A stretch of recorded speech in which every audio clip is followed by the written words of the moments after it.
This is the first site of the meeting of the Continental Congress. They met that year, 1774, in September through October.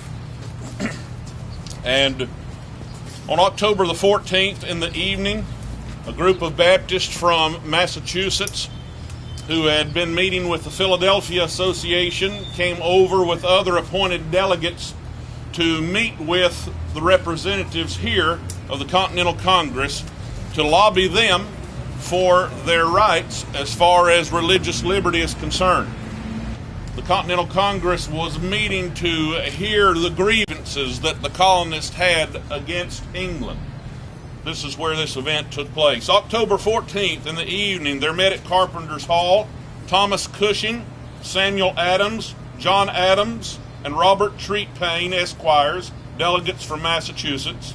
And there were also present James Kinsey of New Jersey, Stephen Hopkins and Samuel Ward of Rhode Island, Joseph Galloway and Thomas Mifflin, Esquires of Pennsylvania, and other members of Congress. Also, elders Manning, Ghano, Jones, Rogers, Edwards, etc. were present. The conference was opened by Mr. Manning, who made a short speech and then read the memorial which we had drawn up. The memorial here referred to was as follows. It may now be asked, what is the liberty desired?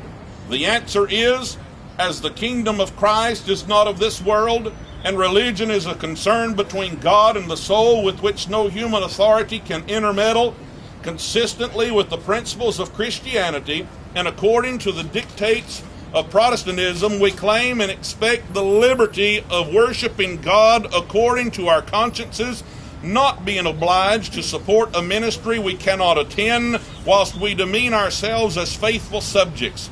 These we have an undoubted right to, as men, as Christians, and by charter as inhabitants of Massachusetts Bay. After Dr. Manning had taken his seat, Mr. Backus says, the delegates from Massachusetts used all their arts to represent that we complained without reason. John Adams made a long speech, and Samuel Adams another, both of whom said there is indeed an ecclesiastical establishment in our province, but a very slender one, hardly to be called an establishment. When they would permit, we brought up facts, which they tried to explain away, but could not. Then they shifted their plea and asserted that our general court was clear of blame and had always been ready to hear our complaints and to grant all reasonable help, whatever might have been done by executive officers. And Samuel Adams and Robert Payne spent near an hour more on this plea. When they stopped, I told them I was very sorry to have any accusations to bring against the government which I belong to, and which I would gladly serve to the utmost of my power. But I must say that facts prove the contrary to their plea, and gave a short account of our legislature's treatment of Ashfield, which was very puzzling to them. In their plea, Samuel Adams tried to represent that regular Baptists were quite easy among us, and more than once insinuated that these complaints came from enthusiasts who made it a merit to suffer persecution, and also that enemies to the colonies had a hand therein. Payne said there was nothing of conscience in the matter. It was only a contending about pay and a little money, and also that we would not be neighborly and let them know who we were, which was all they wanted, and they would readily exempt us. In answer, I told them they might call it enthusiasm or what they pleased, but I freely own before all those gentlemen that it is absolutely a point of conscience with me, for I cannot give in the certificates they require without implicitly acknowledging that power in man which I believe belongs only to God. Yeah. This shocked them, and Cushing said it quite altered the case, for if it were a point of conscience, he had nothing to say to that. And the conference of about 4 hours' continuance closed with their promising to do what they could for our relief, though to deter us from thinking of their coming upon equal footing with us as to religion, John Adams at one time said we might as well expect a change in the solar system as to expect that they would give up their establishment.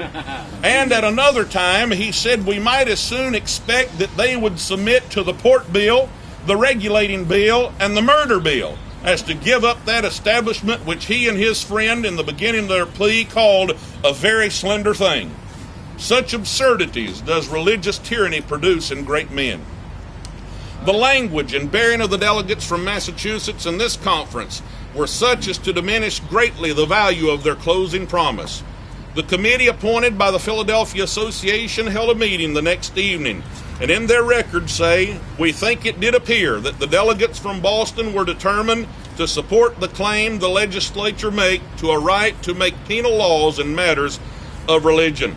It was also resolved that the committee, not being satisfied with the declaration made last evening by the delegates from Massachusetts Bay, are determined to pursue every prudent measure to obtain a full and complete redress of all grievances for our brethren in New England." According to the records of the committee, the gentleman to whom this service was assigned made report October 22nd, 1774, that they delivered to the delegates from Massachusetts Bay copies of the foregoing resolve, who said they would endeavor all in their power to obtain a redress of grievances, and as the situation of the Baptist in Boston was satisfactory, they would endeavor to diffuse the same spirit to the remotest parts of the colony. It may be remarked that Mr. Backus had declared in the conference that he would be satisfied if the Baptists in the country might have the same liberty which their brethren had in Boston. And of course, this was only part of the struggle, the ongoing struggle that the Baptists were involved in, which eventually did result in our gaining religious liberty. In fact, in all of America, gaining religious liberty.